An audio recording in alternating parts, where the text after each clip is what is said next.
안녕하세요. 김성길 목사와 함께하는 사람 이야기 제2단원 G7 과정입니다. 시간은 전 시간에 이어서 20-3회가 되겠습니다.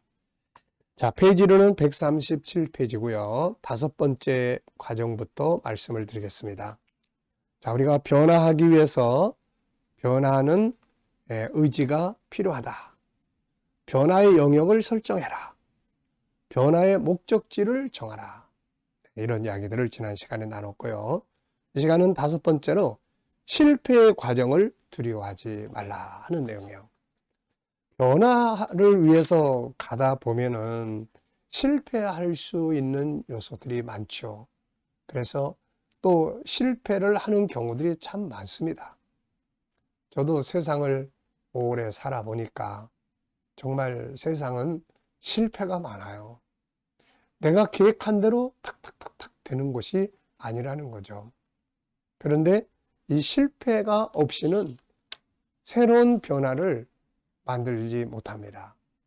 그래서 실패를 하지 않도록 최선을 다하되, 그러나 실패 자체 때문에 변화하는 것을 두려워하거나 변화의 목적지로 가지 않으려고 하는 것은 더 안 좋은 것입니다. 자, 그래서 우리가 실패의 과정이 있어도 그걸 두려워하지 마라. 변화는 많은 과정을 통해서 이루어져 갑니다. 그렇기 때문에 변화를 시도하는 과정에서 많은 실패를 만나게 되죠.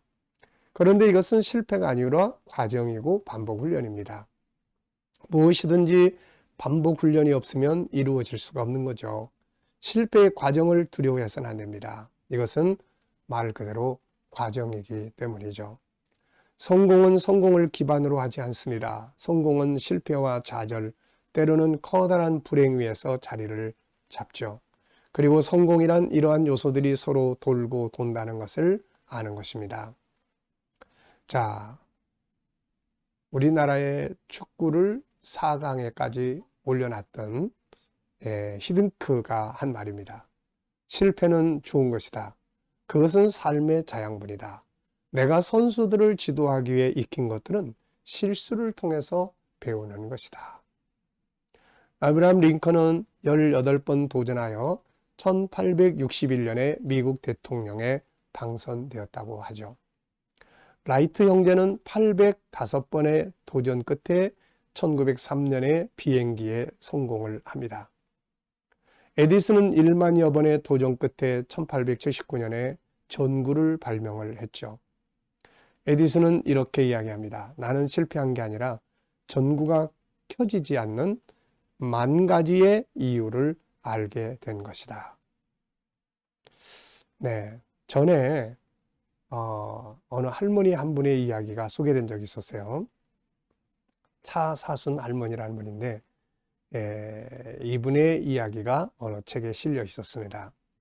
70세에 가까운 나이에 이분은 운전면허를 따기 위해서 960번 도전을 했다고 하죠.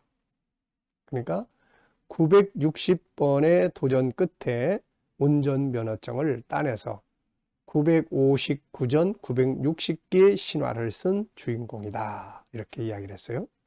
2005년 4월부터 면허증을 따기 위해 도전에 나섰던 차 할머니는 필기시험에 949번이나 떨어진 것을 포함해 960번의 도전 끝에 2010년 5월에야 운전면허증을 손에 넣을 수 있었다.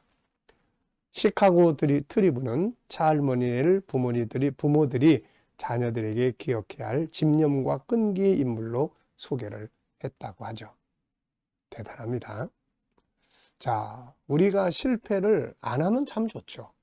그런데 실패라는 쓴맛을 통해서 우리가 이루고자 하는 변화의 목적지까지 도달할 수가 있게 되는 것도 중요한 거죠. 여섯 번째는 지금 당장 변화를 시작하라. 지금 당장 변화를 하는 게 중요하죠. 내일부터 해야지 이게 아니고 오늘 지금부터 무엇을 변화할 것인지를 체크하는 게 중요합니다. 지금 당장 변화를 시작하는 거죠. 내일로 미루지 마라. 오늘부터 시작할 요소들을 찾아서 오늘부터 시작해라. 이게 아주 중요합니다. 일곱 번째는 변화에 필요한 기타 요소들이 있습니다.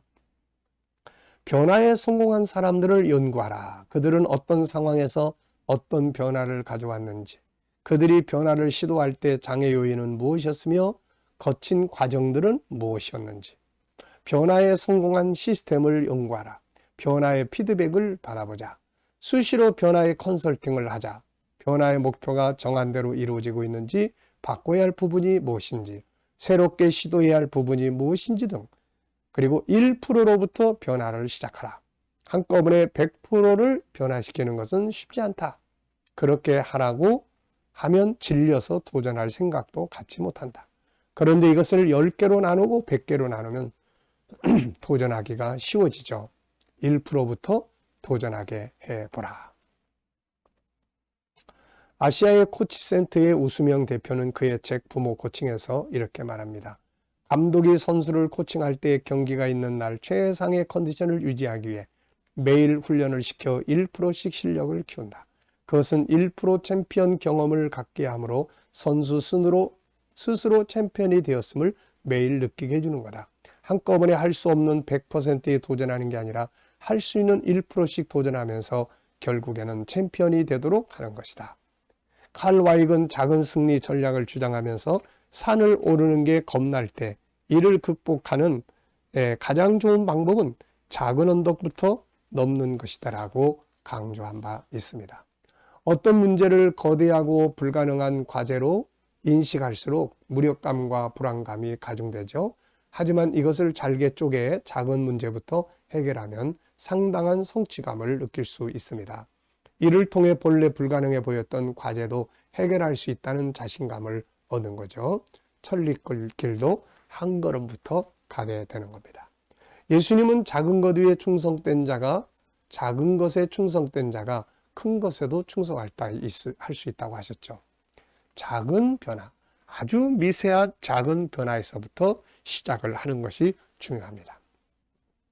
자, 그리고 8번째는 변화에 대한 보상이 필요하죠.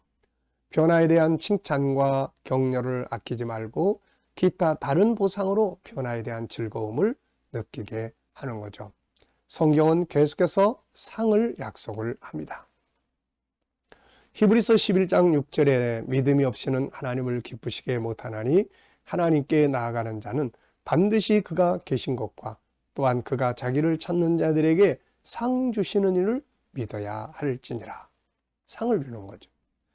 마태복음 10장 42절에는 누구든지 제자의 이름으로 이 작은 자 중 하나에게 냉수 한 그릇이라도 주는 자는 내가 진실로 너에게 이르노니 그 사람이 결단코 상을 잃지 아니하리라 하시니라. 상. 주님은 냉수 한 그릇의 대접도 상을 대접한 것도 상을 잃지 않는다고 하셨습니다.